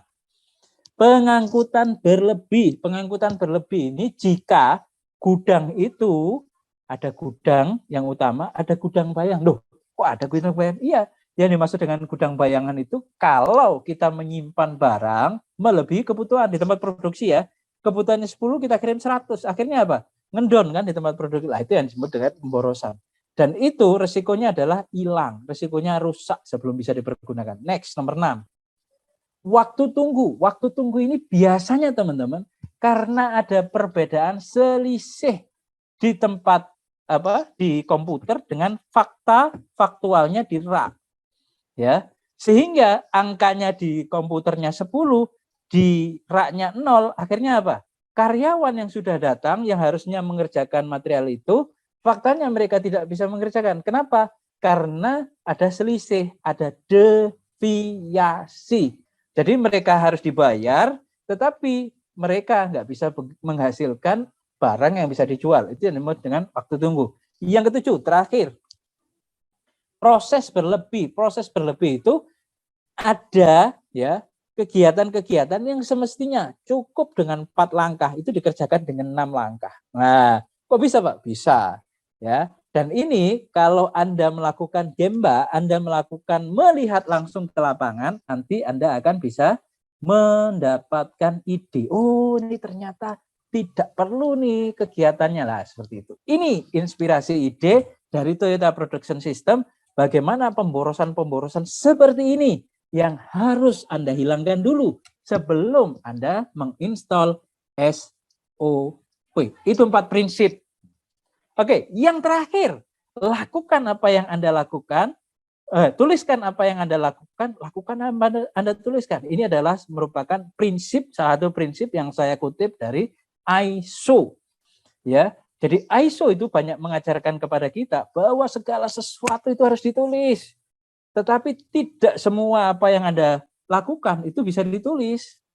Ya, ini perlu penjelasan yang agak panjang. Tapi prinsipnya apa yang ada di operasional perusahaan Anda tidak serta-merta itu bisa dipindahkan untuk ditetapkan menjadi SOP. Karena dalam prosesnya nanti kita akan ada yang namanya brainstorming. Kita akan mendapatkan ide-ide.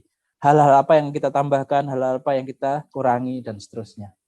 Mungkin itu penjelasan saya yang terakhir tentang bagaimana kita menyiapkan kondusivitas dulu di dalam organisasi bisnis kita sebelum organisasi kita ini siap untuk diinstal SOP. Silahkan teman-teman kalau ada pertanyaan sebelum acara ini berakhir, teman-teman boleh mengajukan pertanyaan, raise hand untuk mendapatkan persetujuan dari moderator atau ditulis di teks untuk saya jawab. Silahkan. Oke, terima kasih Coach. Langsung dari Gerak Sedekah Cilacap, silakan. Silakan kalau mau nanya. Nama lagi Coach, menarik Ya, sekali ya. Ya. Yang terkait dengan job desk itu kan salah satu fungsinya ada tanggung jawab ya. Nah, di tanggung jawab itu laporan tertulis. Nah, dalam membuat laporan tertulis itu apa saja yang harus dilaporkan oleh tim kita? Mungkin setiap perusahaan berbeda-beda, cuma setidaknya ada Tentu. Jadi gini yang dimaksud. Oke, silakan. Di ISO itu caranya bagaimana? Setidaknya saya ada gambaran bagaimana ketika ISO SOP itu bisa diterapkan dalam perusahaan. Itu Coach, terima kasih. Sorry, yang terakhir tadi apa? Saya kurang nangkep yang terakhir. Tadi yang di poin yang terakhir itu kan ada bahasan terkait ISO. Oke, ISO. Caranya bagaimana agar bisa perusahaan itu menjadi ISO? Oh, terima kasih. Baik. Yang pertama soal apa tadi? Wewenang ya? Tugas. Tanggung jawab. Laporan. Ya, laporan tertulis. Jadi yang dimaksud dengan laporan tertulis itu segala pekerjaan yang memiliki konsekuensi pembuatan pelaporan. Contoh, ini kita ngambil yang sederhana aja ya supaya teman-teman cepat nangkep gitu ya. Ini contohnya pekerjaannya kasir. Kasir itu kan clerk ya, tugas pencatatan ya. Ya kan? Misalnya kasir ini dia memegang duit petty cash misalnya gitu. Maka salah satu tanggung jawab kasir itu membuat buku besar. Anda tahu buku besar? Buku besar ini menulis segala sesuatu pencatatan yang sifatnya masuk dan keluarnya duit. Apa aja yang ditulis? Ya semua yang berhubungan dengan itu. Makanya kalau kita waktunya pendek itu kadang-kala yaitu kita harus menjawab tapi waktunya terbatas itu. Mudah-mudahan apa yang saya terangkan ini juga bisa nangkep ya. Artinya gitu. Jadi tanggung jawabnya kasir itu kan tentang mengelola duit kecil, petty cash ya. Cash yang jumlahnya misalnya dalam satu hari dia dikasih petty cash 500.000 misalnya. Tetapi kan bukan hanya sekedar ngeluarin. Nah, itu kan. Bagaimana bentuk pelaporannya? Ya pokoknya yang dia kelola itu kan. Apa yang masuk, apa yang keluar itu ditulis lah itu. tanggung jawab pelaporannya seperti itu, ditulis semua, kan ada formatnya kan, buku besar ada. Biasanya debit kredit. Nah, seperti itu. Tapi bukan hanya debit kreditnya kan, tapi yang dikolek itu bukti pengeluarannya, bukti belanjanya. Serah terima uang, itu kan harus ada. Nah, itu yang harus ditulis. Misalnya dia siapa si fulan minta kepada kasir, kasir mengeluarkan uang, lah itu ada, harus ada buktinya fisiknya, serah terima uang dan serah terima bukti belanja, kurang lebih begitu. Terus kalau Anda tanya tentang ISO, ya ISO ini ISO beneran ya, bukan ISO kudu ISO, bukan itu, tapi ISO International Standard Organization. Bagaimana cara dapatnya? Ya Anda tentu tinggal baca, ya. Tapi mohon maaf, hari ini yang namanya ISO itu banyak diperjualbelikan. Jadi kalau saya sih udah tahu gitu jerohannya ISO itu seperti apa, makanya saya bisa ngomong gitu ya. Karena saya punya teman itu dia menjadi konsultan ISO itu kaya raya. Kenapa? Karena ISO itu bisa keluar, mohon maaf ya, setelah kita bayar uangnya dan semua diserahkan ke konsultan. Padahal salah satu mekanisme penting dari ISO itu backbone-nya adalah SOP. Pada saat Anda membayar konsultan dan Anda menginginkan mendapatkan label ISO, bisa. Ya kan? Itu kabar buruknya begitu. Jadi kalau kita baca ISO perusahaan, ini lokal ya, praktek di lapangan ya. Sekolah ini udah dapat ISO dan sebagainya. Perusahaan CV ini dapat ISO. Saya nggak silau. Kenapa? Karena ISO itu sebetulnya bisa diperjualbelikan. Tapi kalau Anda mau tanya jawaban idealismenya, Anda harus ikuti aturan-aturannya untuk dapatkan ISO. Nanti Anda dapat ISO. Tapi faktanya nggak begitu. Faktanya Anda bayar, minggu ini Anda bayar, minggu depan udah dapat, sebulan lagi Anda dapat sertifikatnya. Tapi Anda hanya dapat istilahnya labelnya aja. Itu jawaban saya. Mohon maaf, kayaknya nggak semuanya bisa saya jawab karena harus break kan. Ini 2 menit lagi break. Kalau di sini udah adzan lebih dulu. Mudah-mudahan pertemuan kita yang sebentar ini bisa menjadi manfaat dan bisa dipraktekkan. Kurang lebihnya saya mohon maaf. Kalau ada yang masih tadi ada teks yang ditanyakan, silahkan nanti Mbak moderator kasih ke saya, gitu kan? Nanti akan saya jawab lewat WhatsApp. Ya, kalau ada grup nanti silahkan share ke grup jawaban saya. Mungkin itu yang bisa saya sampaikan. Mudah-mudahan sekali lagi bermanfaat. Mohon maaf kalau ada kata-kata saya, tutur kata saya, gestur badan saya yang nggak menyenangkan. Itu semuanya mohon dimaafkan karena itu bukan sebuah kesengajaan. Ya, kebenaran dari Allah, kekurangan dari saya. Terima kasih. Assalamualaikum warahmatullahi wabarakatuh. Sukses luar biasa untuk Anda semua. Aplaus. Terima kasih. Ya, ilmu yang bermanfaat sekali buat kita. Keren. Apalagi untuk anak muda saya. Pokoknya kalau bikin bisnis, sistemnya harus bagus. Bisnis apa saja bisa justice gitu ya. Wih, keren. Nanti pertanyaannya saya sampaikan ke Coach Lukman untuk Ya, Mr. yang S masih dan ada. Mas Tandang ya. Ya, Nanti, dua ya. Nanti saya share jawab. di WA. Oke. Matur suwun semuanya. Oke. Terima kasih semuanya. Hebat untuk Anda. Siap. Ya, mungkin hari ini kelas kita sampai di sini dulu. Ya. Sampai jumpa di kelas kita selanjutnya. Apabila banyak sekali kesalahan hari ini, banyak. Ya, mohon maaf dari Banyak kami. putus nyambung. Putus nyambung. Mudah-mudahan bukan hubungan kita yang putus nyambung ya. Ya, semoga tetap terjalin silaturahmi kita. Terima kasih. Oke, kami mohon maaf yang sebesar-besarnya dari saya, Ratna, dan tim hunian kita. Sampai jumpa. Terima kasih. Kita baca doa penutup majelis. Subhanakallahumma wa bihamdika asyhadu an la ilaha illa anta. Assalamualaikum warahmatullahi wabarakatuh. Assalamualaikum warahmatullahi wabarakatuh.